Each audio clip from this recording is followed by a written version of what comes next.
안녕하세요. 민수기 10장 시작합니다. 하나님께서는 모세에게 은으로 나팔 2개를 만들라고 지시하셨는데요. 은을 녹여서 부어 만드는 것이 아니고 망치로 두들겨서 만들라고 하셨습니다. 그 전에는 순양의 뿔로 만든 양각 나팔을 사용했는데 이제부터 행군할 때는 은으로 된 나팔을 사용할 거라서 새로 만들라고 하신 거고요. 나팔 소리 신호에 따라서 많은 백성들이 멀리에 있어도 나팔 소리를 듣고 질서정연하게 행군할 수 있도록 하시는 겁니다. 그럼 그 나팔 신호를 어떻게 정했는지 알아볼까요? 먼저 모여라 하고 신호할 때는 나팔을 작게 불고요. 출발한다 할 때는 나팔을 크게 불라고 하십니다.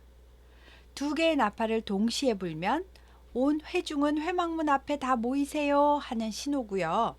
나팔을 하나만 불면 이스라엘의 천부장이 된 지휘관들만 다 모이세요 라는 신호입니다. 하나님의 행군 사인을 받고 짐을 싸서 행진할 때는 나팔을 1차로 크게 불면 먼저 동쪽 진영들이 행진하고요. 2차로 나팔을 크게 불면 남쪽 진영들이, 3차는 서쪽, 4차는 북쪽, 이렇게 시계 방향으로 1대대부터 4대대까지 순차적으로 나팔 소리에 맞추어서 행진하게 되는 겁니다. 그러다 만약 대적을 만나서 전쟁을 하는 일이 생겼으면 나팔을 계속해서 크게 불라고 하시고요. 하나님께서 그 소리를 들으시고 전쟁에서 승리하게 하시고 구원해 주겠다고도 하셨습니다. 그리고 어떤 기쁜 일이 있는 날이나 나팔절 같은 절기가 되었을 때나 초하루에 번제물과 화목제물을 드리면서도 나팔을 불라고 하십니다. 나팔은 누가 부냐고요? 하나님께서는 앞으로도 대대로 제사장들만 나팔을 불라고 아예 정해 주셨습니다. 드디어 둘째 해 둘째 달 20날에, 즉 출애굽 2년 2월 20일에 구름이 증거의 성막에서 떠올랐습니다. 이동하라는 하나님의 사인이 뜬 겁니다. 제사장들과 레위 자손들은 그동안 훈련받은 대로 순서대로 짐을 척척 쌉니다. 그러면 백성들도 서둘러서 자기 짐을 싸고 텐트를 걷고 이동 준비를 하겠지요.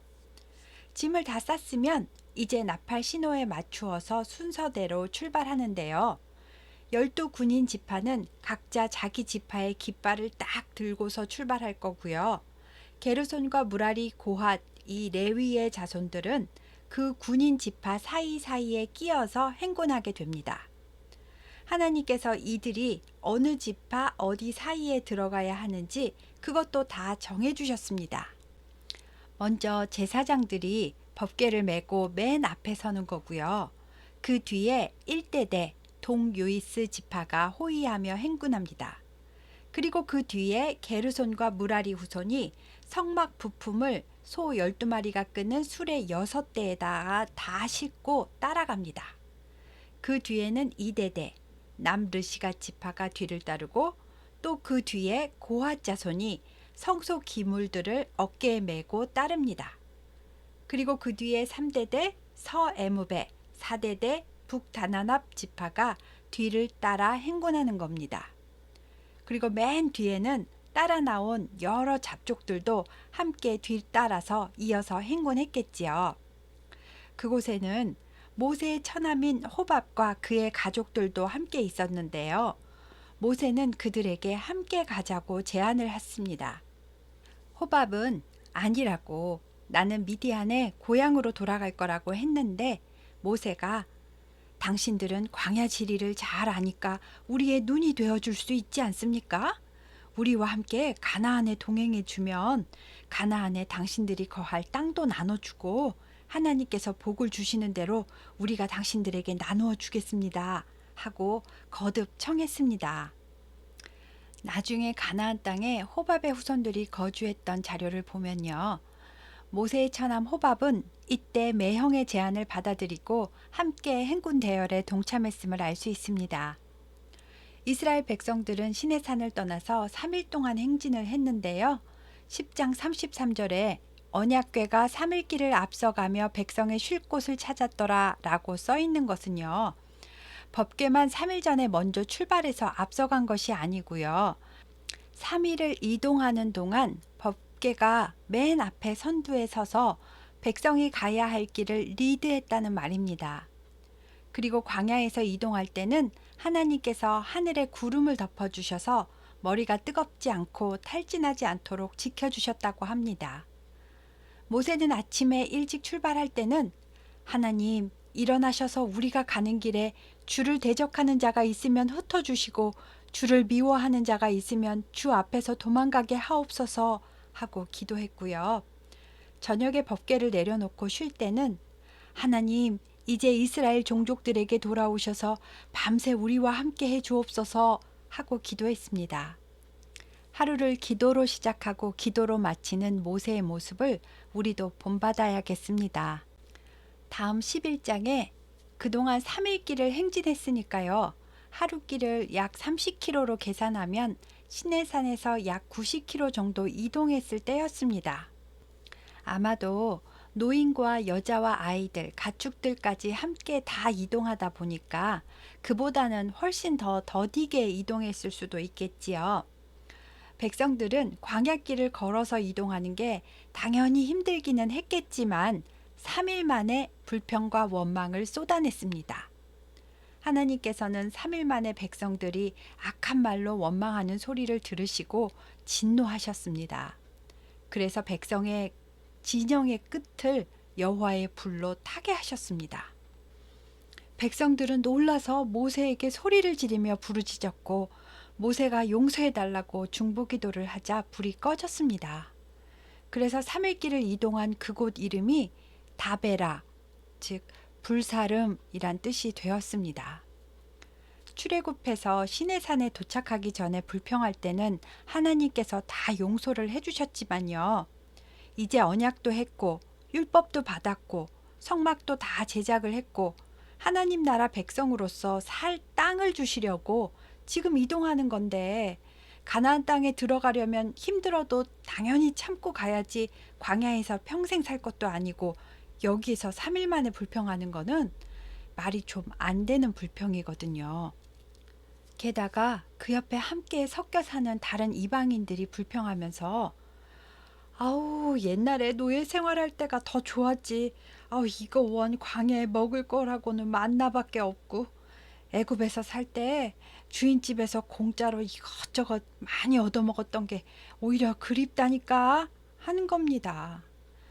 이 불평하는 소리를 이스라엘 백성들이 듣고 아예 더 영향을 받아서 백성의 온 종족이 자기 장막문에서 아유 고기도 먹고 싶고 참외랑 부추도 먹고 싶고 파랑 마늘도 좀 먹어야 힘이 날 텐데 아이고 기운 없어 아유 하면서 징징거리는 겁니다.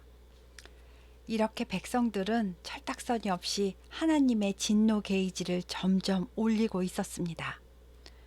모세는 백성들의 원망 소리를 모세 자신에게 하는 원망으로 받아들였습니다.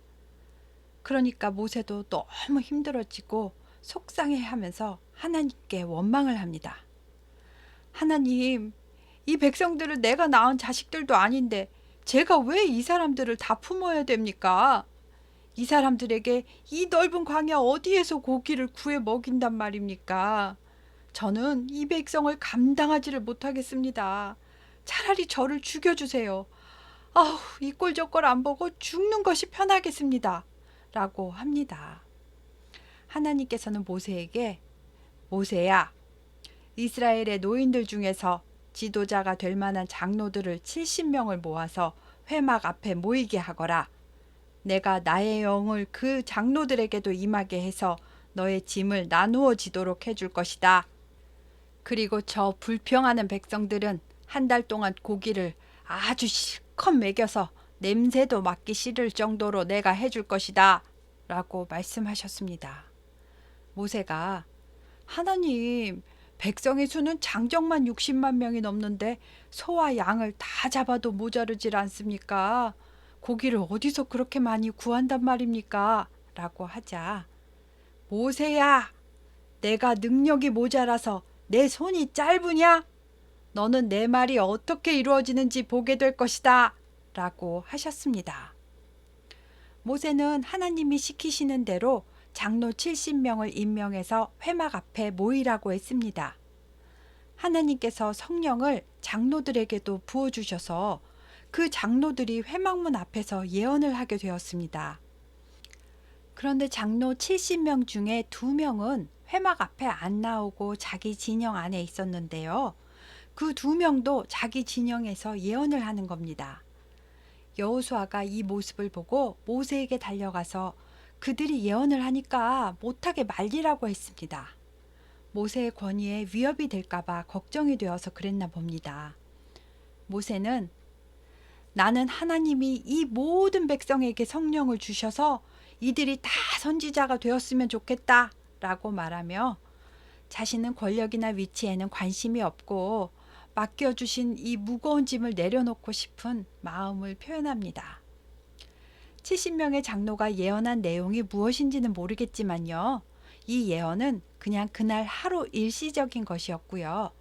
예언하는 모습을 백성이 보게 하신 것은 이 장로들도 하나님께 직무를 수행할 권위를 받았다는 것을 백성들이 보고 알게 하시려고 한 것 같습니다. 그런데 장로들이 자기 진영에 다 돌아가고 나서 하나님이 바람을 불게 하십니다. 이 바람은 점점 거세졌고요. 철새라서 봄에 시나이 반도를 넘어서 북쪽으로 이동했다가 가을에 다시 돌아오는 메추라기 때를 이 거센 바람으로 다 쓸어오다시피 이스라엘 진영 안으로 쏟아지게 하셨습니다. 이스라엘 백성의 진영 위에 약 90cm나 높이 쌓인 이 메추라기 떼는 적게 모은 사람도 10호멜, 그러니까 약 2200리터의 분량을 모았다고 합니다. 백성들은 하루 종일 신이 나서 메추라기를 잡습니다. 진영 사방에 말린다고 메추라기를 다 펴두고 신나서 고기를 구워 먹고 있는데 이 메추라기 고기를 아직 씹고 있는 그때에 하나님께서 심히 큰 재앙을 내리셔서 많은 사람이 죽임을 당했습니다. 어떤 재앙인지는 구체적으로 나와 있지 않지만요. 이 사건으로 사람들이 많이 죽었기 때문에 거기에 장사하고 큰 무덤을 만들었습니다. 그리고 그곳 이름을 기브롯 핫다아와, 즉 탐욕의 무덤이라고 불렀답니다. 이제 기브롯 핫다와에서 조금 더 북쪽으로 이동해서 12장의 하세롯이라는 곳에 도착을 하니까 하나님께서 다시 장막을 치라고 하셨습니다. 그런데 하세롯에서 모세가 구스 여자, 즉 이디오피아 흑인 여자와 결혼을 한 겁니다. 전처 십보라는 성경에 더 이상 등장하지 않는데요. 아마도 병에 걸려서 죽은 것 같다고 주석에 써 있었습니다. 하나님께서는 우상 숭배 때문에 가나안 땅 여인과의 결혼은 금하셨지만 모든 이방 여자와 결혼을 금하고 육체의 혈통은 꼭 지켜야 한다고 하시지는 않으셨습니다. 아마도 이 구스 여인은 출애굽할 때 같이 나온 흑인 노예들 중에 한 명이었겠지요. 그런데 모세 누나 미리암과 형 아론은 모세가 이방 여자와 재혼한 것이 못마땅했습니다. 그러면 모세에게 그냥 야, 이왕이면 이스라엘 여인 중에서 아내를 택하지 그랬니? 하고 하면 되는데 아론이랑 모세를 비난하면서 말했습니다. 하나님이 뭐 모세 너랑만 말씀하셨냐? 우리도 다 하나님 일하는 사람들이잖아. 하나님이 우리도 다 만나주고 그러셨는데 뭐 혼자만 대단한 줄 알고 그래? 하는 겁니다.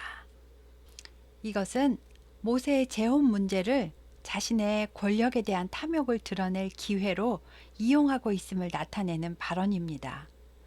모세는 마음이 온유해서 그런 비난에도 동요하거나 발끈하지 않았다고 하는데요. 제가 볼 때 모세는 권력에 욕심이 없는 사람입니다.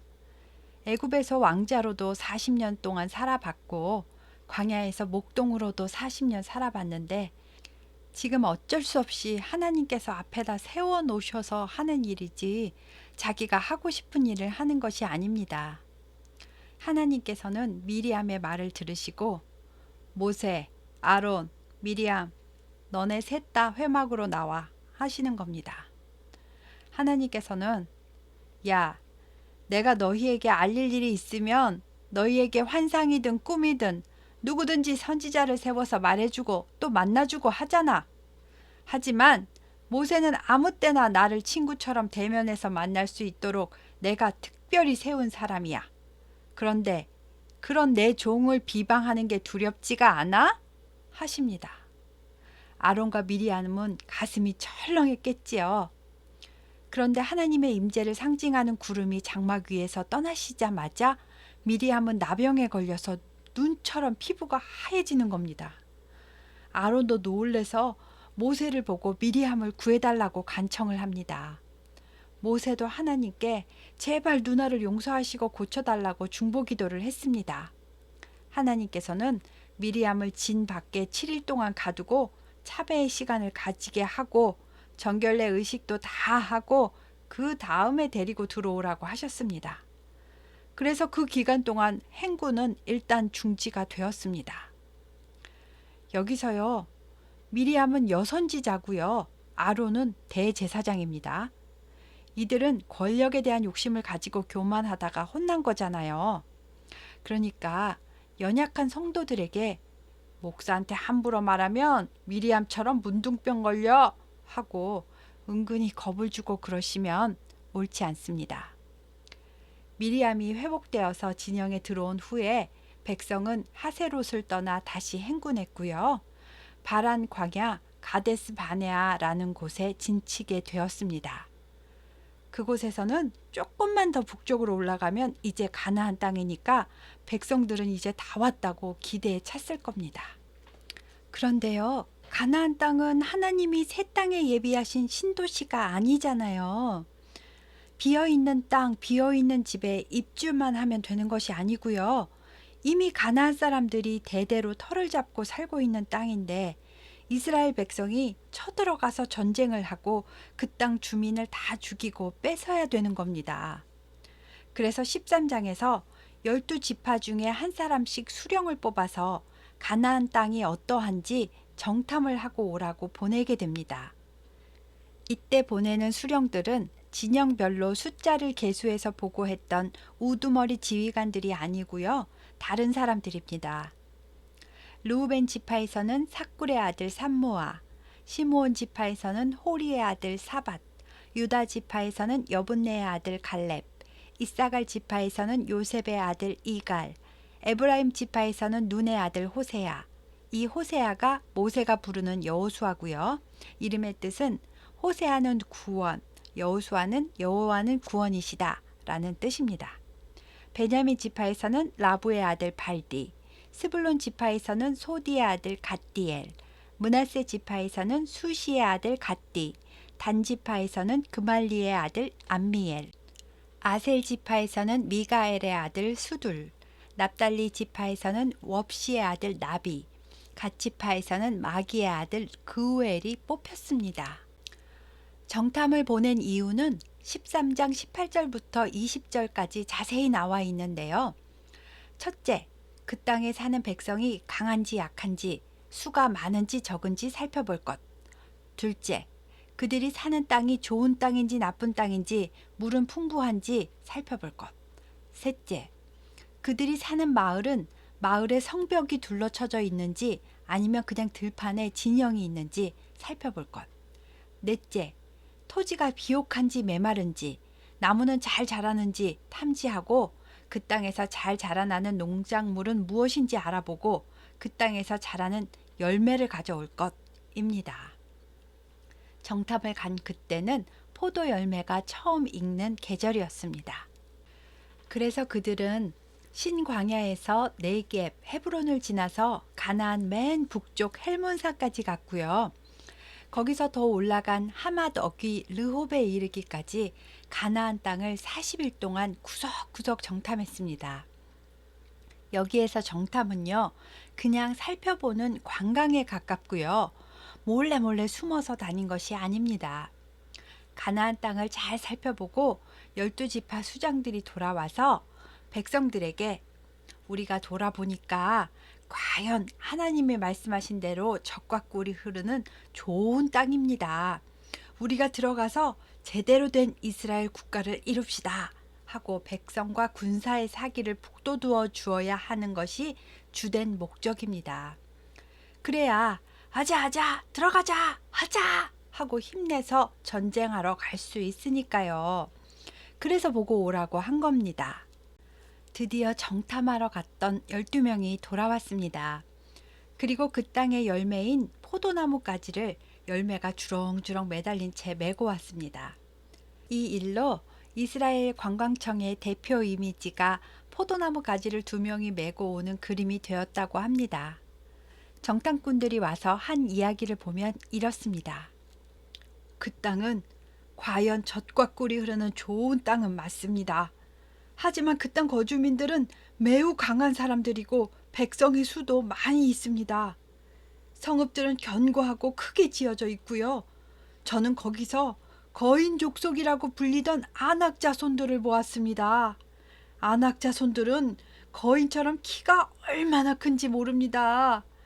아말렉 족속은 남방 땅에 거주하고 있었고요. 헷 족속과 여부스 족속과 아모리 족속은 산지에 거주하고 있습니다. 그리고 가나안 사람들은 해변과 요단강가에 살고 있었습니다. 그때 갈렙이 모세 앞에서 백성을 조용하게 하고 말했습니다. 여러분, 우리가 올라가서 그 땅을 취합시다. 우리는 능히 이길 수가 있습니다. 라고 하자 다른 10명의 정탐꾼들이 무슨 소리야? 안 돼. 게임도 안 돼. 아낙 자손에 비하면 우리는 메뚜기야. 전쟁하면 한 방에 끝나. 다 죽어. 이 전쟁 절대 못 이겨. 안 돼. 이러는 겁니다. 가나안을 코앞에 두고서 이렇게 사기를 다 꺾어 놓으니 온 백성이 다 동화되어서 소리를 높여 밤새도록 통곡하면서 모세와 아론을 원망합니다. 아이고, 모세와 아론이 우리를 여기까지 끌고 와서 기어이 광야 길바닥에서 객사하게 만드는구나 하면서 여러분, 우리가 지휘관을 새로 세워서 그냥 애굽으로 다시 돌아갑시다 하는 겁니다. 그 시간 모세와 아론은 하나님 앞에 엎드려 기도할 뿐이었습니다. 정탐을 갔던 눈의 아들 여호수아와 여분네의 아들 갈렙은 자기 옷을 찢고 회중 앞에 서서 이야기합니다. 여러분, 하나님께서 심히 아름다운 땅을 우리에게 주셨고 여기까지 인도하셨습니다. 하나님께서 우리 전쟁을 승리로 이끄셔서 그 땅을 우리에게 주실 것이니 두려워하지 마십시오. 여호와께서 우리와 함께 하시니 하나님을 거역하지 마십시오. 라고 말했습니다. 그러자 회중은 돌을 들어서 여호수아와 갈렙을 치려고 하는 겁니다. 그때 회막에서 여호와의 영광이 모든 사람들에게 나타나시며 모세에게 말씀하십니다. 모세야, 이 백성이 어느 때까지 나를 멸시하겠느냐? 내가 그들에게 그렇게 많은 이적을 행하였는데도 이들은 도무지 나를 믿지 않는구나. 안 되겠다. 괘씸한 이 백성을 내가 전염병으로 다 쳐서 멸해버리고 모세 너에게 그들보다 크고 강한 나라를 이루게 하리라 하십니다. 모세는 하나님께 하나님, 그렇게 하시면 여호와가 가나안 땅의 백성을 인도할 능력이 없어서 광야에서 자기 백성을 죽였다고 말을 할 겁니다. 이제 구하옵나니 이미 말씀하신 대로 주의 큰 권능을 나타내시옵소서. 하나님은 인자하시고 관대하신 하나님이 아니십니까? 애굽에서부터 지금까지 이 백성을 용서해 주신 것처럼 이번에도 용서하여 주옵소서 라고 중보했습니다. 하나님께서는 내 삶을 두고 맹세한다고까지 강하게 말씀하시면서 너희가 한 원망의 말이 내 귀에 들린 대로 내가 그대로 너희에게 행할 것이다. 너희 원망한 자들은 이 광야에서 다 죽게 되고 가나안에 못 들어갈 것이다. 너희 중에서 20세 이상으로 계수된 사람들 중에 여분네의 아들 갈렙과 눈의 아들 여호수아만 빼고 나를 원망한 자 전부 다 광야에서 죽을 것이고 너희의 어린 후세대 사람들만 가나안으로 들여보낼 것이다. 너희 반역한 구세대가 다 죽을 때까지 정탐한 40일의 하루를 1년으로 쳐서 너희는 40년을 광야에서 방황할 것이고 그 죄악을 담당하게 될 것이다. 너희는 내가 싫어하면 어떻게 되는지 이제 똑똑히 알도록 해라 하셨습니다. 그리고 내일 홍해길을 따라서 광야로 다시 돌아서 들어가라고 하셨습니다. 백성들은 그제서야 크게 슬퍼하면서 아침에 일찍 일어나서 가데스 바네아 위에 있는 호르산 꼭대기로 올라가서 하나님을 찾으면서 잘못했다고 부르짖습니다. 모세는 올라가지 말라고, 거기 아말렉 사람들과 가나안 사람들이 있으니까 위험하다고 말립니다. 하나님께서 도와주시지도 않을 거고 하나님께서 광야로 다시 들어가라고 하셨으니까 호르산으로 올라가는 행동은 하나님을 또 거역하는 일이 된다고 말을 해줬는데, 이번에도 모세 말을 듣지 않고 백성들이 굳이 산꼭대기로 올라가는 겁니다. 모세는 할 수 없이 그냥 놔두고 자기는 진영을 떠나지 않았습니다. 호르산에 올라갔던 사람들은 거기 살고 있던 아말렉 사람들과 산간지대에 거주하고 있던 가나안 사람들이 전쟁을 하겠다고 쫓아내려와서 붙잡혀 죽임을 당하거나 혼비백산하고 도망쳐서 내려왔습니다. 가나안 땅을 눈앞에 두고 이제 한 2, 3일 길만 넘어가서 전쟁하고 차지하면 되는 건데, 원망 불평 때문에 자기들은 광야에서 다 죽고 자식들은 9세대가 다 죽을 때까지 어쩔 수 없이 40년을 광야에서 살아야 됩니다. 너무나 안타깝고 슬픈 일이지요. 하나님에 대한 반역은 하나님을 믿지 못하고 계속 불평하는 것이지요. 저도 감사보다는 불평이 먼저 나올 때가 많은데요. 그럴 때마다 가데스 바네아 사건을 기억해야겠습니다. 다시 40년을 고난의 훈련을 하는 것은 생각만 해도 끔찍합니다. 여기까지가 14장까지 이야기고요.